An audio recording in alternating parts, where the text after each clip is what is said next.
Further afield, Toyota Motor Corporation said its July global vehicle production has fallen 8.6% year-on-year, missing its target for the fourth straight month. COVID outbreaks, severe weather and a recall probe on top of a persistent chip shortage impacted outputs. Here are those details of this story and others from across the globe.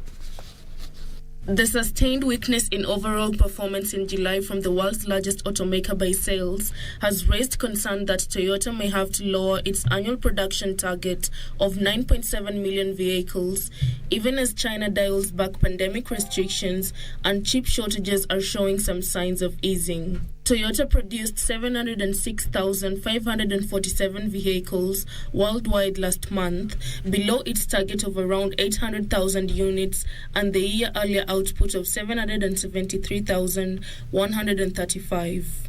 Production in the first 4 months of the current fiscal year, which began in April, has fallen 10.3% short of its initial plan.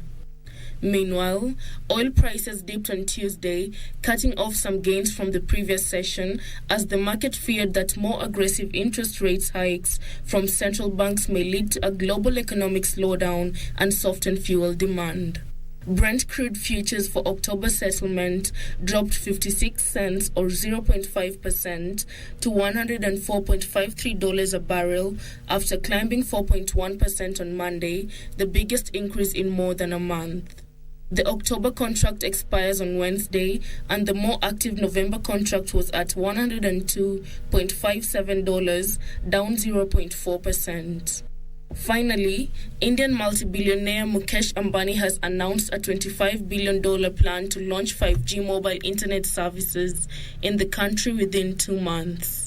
The high-speed network will be introduced first in major cities, including New Delhi and Mumbai. It will then be expanded to the rest of India by December 2023. The company is also working with Google to develop a budget 5G smartphone. The cheapest 5G-ready smartphones in India currently cost around $150. It is seen to be central to India's plan to transform the country into a $1 trillion digital economy. Serena Ndekeremo for Lunchtime News.